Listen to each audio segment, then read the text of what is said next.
Voyage, voyage, plus loin que la nuit et le jour. Voyage, dans l'espace inouï de l'amour. Voyage, voyage, sur l'eau sacrée d'un fleuve indien. Voyage, et jamais ne reviens.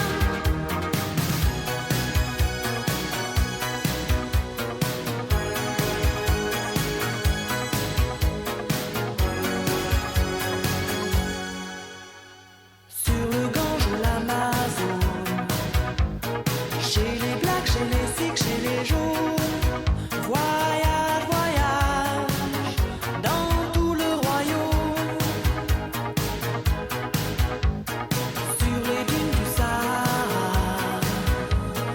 des îles Fidji au Fujiyama. Voyage, voyage, ne t'arrête pas. Au-dessus des barbelés, des cœurs bombardés, regarde l'océan. Voyage, voyage, plus loin que la nuit et le jour. Voyage, dans l'espace inouï de l'amour. Voyage, voyage, sur l'eau sacrée d'un fleuve indien. Voyage, et jamais ne reviens.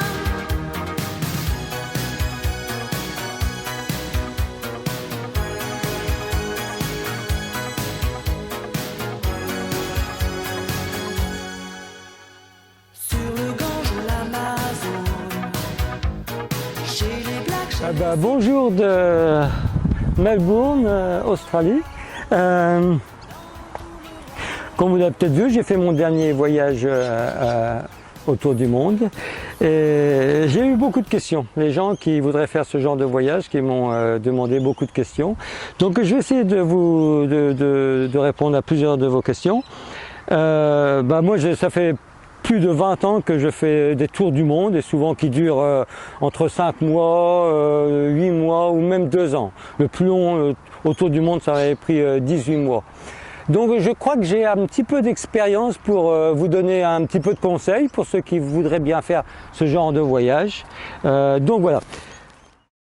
Quand j'ai commencé à voyager dans les années 90, mon premier grand voyage, ça avait été Melbourne jusqu'à Paris. 40 000 km, ça m'avait pris 8 mois et j'avais visité 25 pays. À l'époque, dans les années 90, Internet ou GPS, ça n'existait pas. Donc, c'était difficile parce que aucune information, j'avais aucune information où trouver les visas, quel pays par où passer, quelle route, c'était très difficile, aucune information. Donc c'était vraiment l'aventure. Donc aucune nouvelle de la famille, des amis pendant 8 mois. Parce que le téléphone, ça coûte trop cher, donc non. Donc maintenant, avec Internet, vous pouvez parler à votre femme, à votre mère, à votre copine, tous les jours si vous voulez. Que ce soit en Afrique, en Asie, vous trouverez Internet partout. Donc, et aussi pour toutes sortes d'informations, il y a des sites avec des gars, des autres voyageurs qui vous indiqueront par où passer ou vous donneront des tuyaux. Donc maintenant c'est beaucoup plus facile. Ce qui reste compliqué quand même, c'est les visas, parce que certains pays c'est très difficile d'avoir des visas, mais il faut pas désespérer. Hein. C'est pas parce qu'on vous dit non au départ qu'il faut abandonner. Il faut persévérer et changer d'ambassade et éventuellement vous aurez le visa. Alors, le GPS, ça c'est fantastique, parce que je me souviens en 90, avant le GPS, vous arrivez dans une ville, par exemple New Delhi en Inde, pour trouver un hôtel, alors là difficile. En plus de ça, le lendemain il faut sortir de la ville et essayer de trouver la route par où aller. Donc très difficile. En général, s'il faisait beau, je regardais le soleil, donc, parce que je savais que j'allais à l'ouest, donc je suivais l'ouest. Et souvent, ça m'a aidé beaucoup de fois, juste avec le soleil, pour m'orienter. Mais maintenant, avec le GPS, vous mettez l'hôtel sur votre téléphone et ça vous emmène directement, super facile. Donc oui, Internet, GPS, ça va vous rendre la vie très facile. C'est pas nécessaire d'acheter des GPS qui vont coûter les yeux de la tête. Juste votre téléphone, vous installez Maps.me qui marche sans être connecté sur Internet, c'est-à-dire que vous téléchargez la carte quand vous avez Internet, et après ça marche sans Internet, donc vous pouvez vous en servir partout. Moi je m'en suis servi en Afrique, en Asie, aucun problème. Donc ça vous évite d'acheter en plus un GPS. Pas la peine d'avoir un laptop qui pèse 3 fois plus qu'une petite tablette, ou qui prend beaucoup plus de place qu'une tablette. Une petite tablette comme ça va vous faire tout. Tous mes films, tout ça, je fais tout sur la tablette. Donc, pas besoin de laptop, minimum. N'oubliez pas, toujours être le plus léger possible. Le plus que vous emmenez avec vous, le plus que la moto va être lourde, le plus difficile que ça va être. Donc, avec ça, c'est bon. D'abord, pour la moto. Oubliez les grosses BMW, Triumph, toutes ces grosses motos-là, d'abord, qui coûtent très cher et aussi qui sont très lourdes. Quand vous allez être dans des pays comme en Afrique ou en Amérique du Sud ou en Asie, ces motos lourdes comme tous, c'est très difficile. Ça va vous compliquer la vie. En plus de ça, quand vous tombez en panne, avec votre grosse BMW en Afrique, vous n'allez jamais trouver un magasin BMW qui va brancher le computer. Donc, si vous tombez en panne, vous avez vraiment des problèmes. Ça va se compliquer. Donc, choisissez une petite moto du genre 600 cm3, 500, même 400, parce que, en fait, quand vous êtes dans ces pays-là, vous allez pas rouler vite, vous allez rouler à 70, 80, vous n'avez pas besoin de grosses motos. Donc c'est léger, beaucoup plus maniable, beaucoup plus facile et beaucoup moins cher. Et aussi des moteurs très simples, comme la Kawasaki là, que j'avais, c'est des carburateurs, donc il n'y a pas d'injection et puis il n'y a aucune électronique. Donc quand ça tombe en panne, soit que je répare moi-même, soit que je porte chez un mécanicien de moto qui se débrouille. Donc très important, une petite moto. Les bagages. Je me suis servi de bagages durs, c'est-à-dire les boîtes en aluminium, ou aussi des bagages en tissu, soft luggage. Je recommande ceux en tissu, soft luggage. Pour plusieurs raisons. D'abord, beaucoup moins cher à l'achat, plus léger, et aussi, ils prennent beaucoup moins de place. Vos boîtes, une fois qu'elles sont sur la moto, votre moto, elle est très large. Avec ceux en tissu, beaucoup moins large. Et aussi, même que la moto, elle tombe comme ça, avec vos boîtes d'aluminium, souvent elles vont se tordre, le couvercle ne va plus fermer, et aussi le cadre va se fendre, il faut le ressouder. Ça va pas arriver à chaque fois, mais ça peut arriver. Qu'avec les bagages en toile, en tissu, la moto elle peut tomber, rien ne va bouger. Rien ne va bouger. Et puis, il y en a qui s'inquiètent pour fermer les boîtes, on peut les fermer à clé. C'est sûr que c'est pratique, mais en fait, si quelqu'un veut vraiment voler ce qu'il y a dans vos boîtes, ils vont ouvrir votre boîte, ça ne va pas faire de différence. Moi, j'ai jamais eu de problème. Avec en soft luggage ou bagage, les boîtes, on m'a jamais rien volé. Non, donc aucun problème.